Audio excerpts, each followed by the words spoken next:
Hi Calculus 1 students. This is an exercise that you guys have to do in the product rule and quotient rule section. You should certainly attempt it yourself for one main reason. We have seen an example like this in the last section, but the function involved was much easier, okay? So what I mean is this, look, for what value of x in this interval does the graph of f of x equals to secant of x over 1 plus tangent of x have a horizontal tangent line, okay? The example we have seen in section 3.1 was an example exactly like this, same set of instructions, but what was changing was the function. The function was simply a polynomial. So both the derivative and the solving of the equation were simple. In this case, the derivative is still simple. You will see though that to simplify it and to solve for values of x will be much harder. So the algebra is much harder, and it involves your favorite topic, which is trigonometry. Like, you will have to use trigonometric identities and solve a trigonometric equation. Let's have a look at that. So, first of all, remember that the slope of a tangent line at x f of x of a graph is the derivative f prime of x. And what does it mean to have a horizontal tangent line? It means that the slope of the tangent line is 0. So the slope of tangent line at x f of x must be 0. Okay? However, the slope of the tangent line at x f of x, this is itself f prime of x. Which means step number 1, we're going to compute f prime of x, and step number 2, we will set it equal to 0 to solve for values of x. So here goes. All right, so f prime of x. Here we're going to use the quotient rule. So one thing that I would think of doing is to actually try to simplify this. So for example, write the secant as 1 over cosine, and then use the result to simplify the 1 plus tangent. We could certainly do this, but I will assume, let's try actually not to do it, because I want to show you how to deal with a complicated derivative. But this is certainly something you should try. Like, try to simplify the function first using trigonometric identities, like the secant is 1 over the cosine and the tangent is sine over the cosine. And if you simplify the function first before taking the derivative, you will have a huge gain. Okay? But let's suppose that we are not simplifying. So we take f prime using the quotient rule. This means we're doing the derivative of the first. So let's throw in some color code here just to help you a little bit. I'll take green for derivatives, let's say. So the derivative of secant is secant of x tangent of x multiplied by the bottom. So in my head, first and second is top and bottom, because the product rule and the quotient rule are actually not that different. So here what you have is minus, right? The first, so secant of x, times the derivative of the second, which turns out to be secant squared of x. And all of this is over 1 plus tangent of x squared.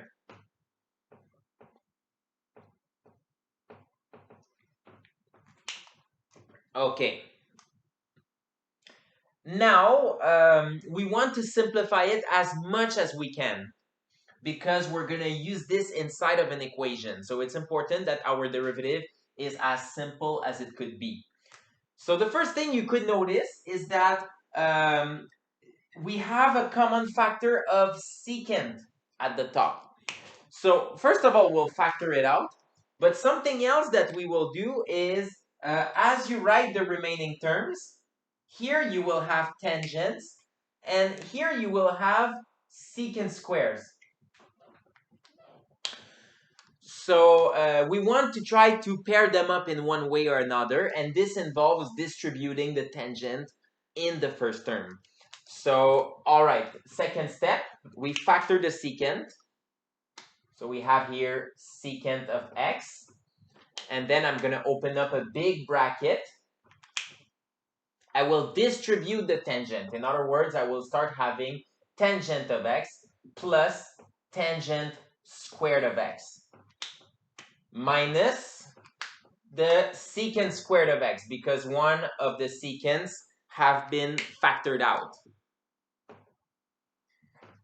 And all of this is divided by 1 plus tangent squared of x. Okay. Now,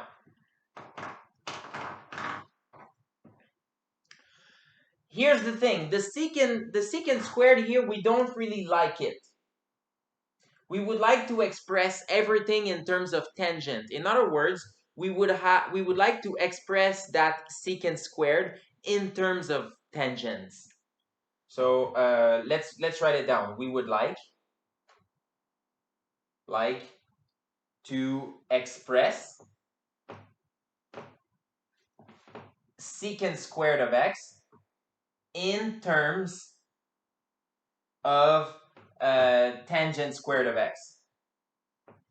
And the reason I say tangent squared is because there is a Pythagorean identity that allows us to do it. Okay, so there is a Pythagorean identity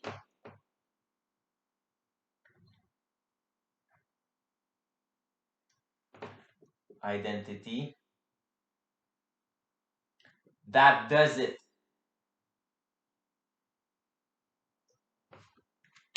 But since I know that trigonometry is not necessarily your favorite topic, I don't want to simply throw at you this Pythagorean identity as something you should remember by heart. So I will assume that we forgot it, and let's recover it. So I'm going to erase the green part now. To recover that, to recover it, what you're going to do is you're going to start with the first Pythagorean identity. So start with sine squared of x plus cosine squared of x is equal to 1. Now, this identity, although you could easily prove it from first principles, I would highly suggest that this one you learn it by heart, because it will make your work much easier. And now the idea is quite simple. So on purpose, you will divide this one by cosine squared of x, knowing that you will get secant squared of x. Okay, so on purpose, since we want secant squared of x. Okay, so that is on purpose. Now, you cannot just do this on this side, right? An equation is whatever you do on one side, you have to do it on the other side. So you're going to divide also by cosine squared on the other side. And dividing the other side means dividing each term. Okay, so this right here, you simply do it because you have no choice. Okay, so this follows right-hand side. So division on right-hand side.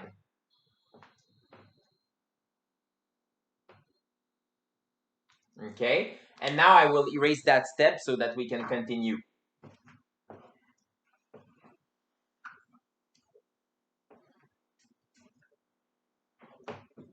Okay, so what do we get from this identity? Well, sine squared over cosine squared will give us tangent squared. cosine squared over cosine squared will give us 1, and 1 over cosine squared will give us secant squared. So in other words, what we're going to do is we're going to replace this secant squared by tangent squared of x plus 1. Okay? So, okay, I'm going to write it underneath here. I'm going to drop the color code on the secant of x, but I will keep the color code on each of the terms. So in other words, I will keep here the tan of x plus tangent squared of x. And then we're going to have here minus, and now I need to erase this. Now be careful, you need brackets here. So tangent squared of x plus 1.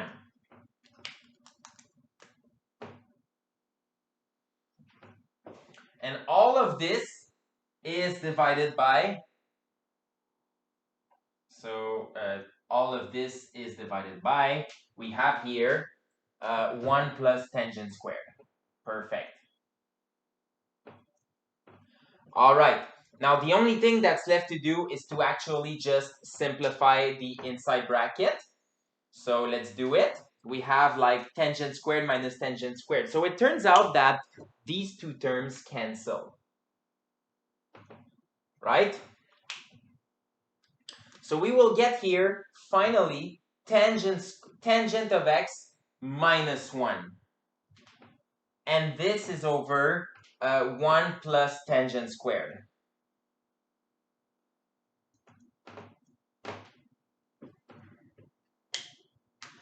This is the end of the first step in which we are taking the derivative. Now I'm going to erase the trig identity and we're going to continue.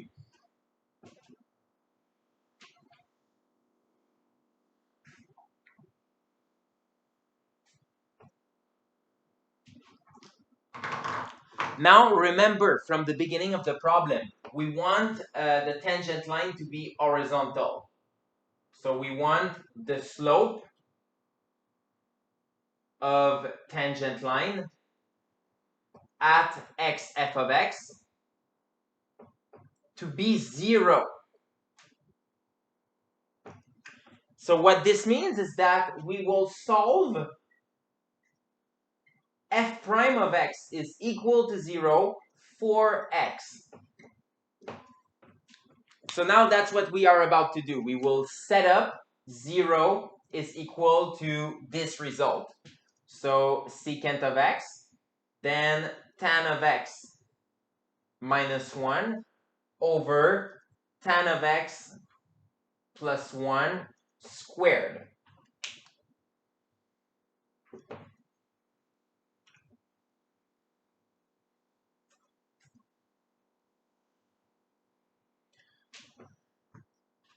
Now don't forget that the only way that a fraction can be 0 is if the numerator is equal to 0. So either the secant of x, so secant of x tangent of x minus 1 must be equal to 0.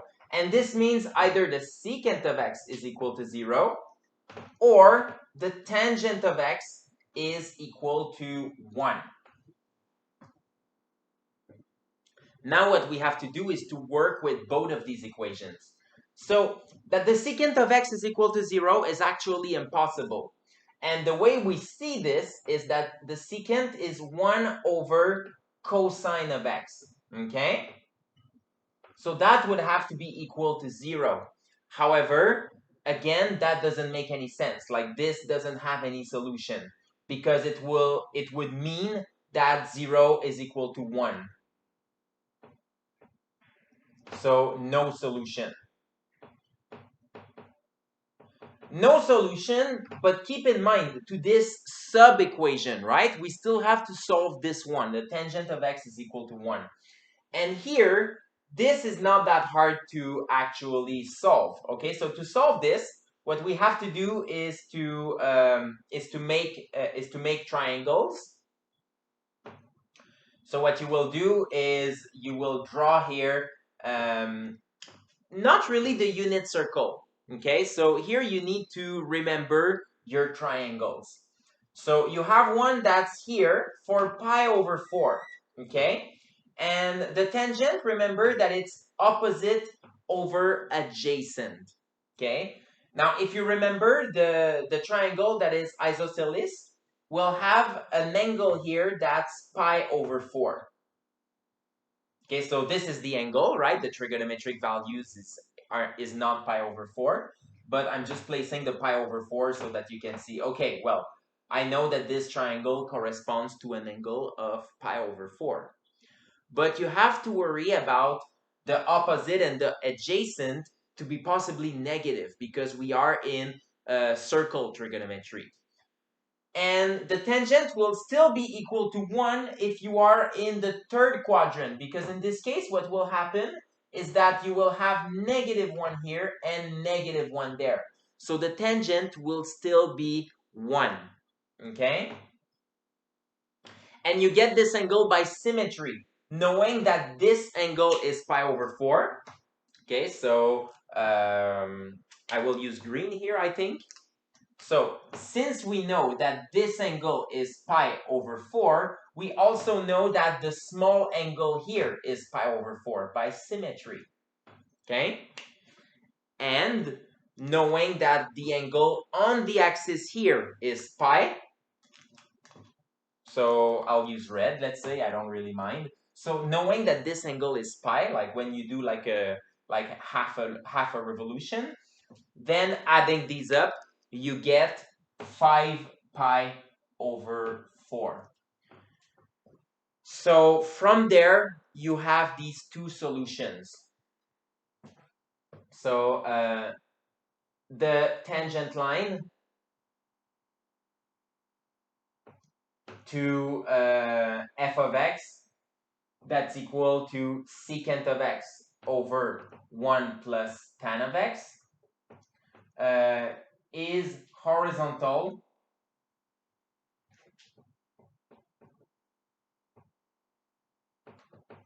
at x equals pi over 4 and x equals 5 pi over 4. Now keep in mind that it's important here to consider that we are between 0 and 2 pi, because if we were not, every angle that would have the same terminal sides would also give an horizontal tangent line. Okay, so here just keep in mind that we are in the interval from 0 to 2 pi. And this is your final answer.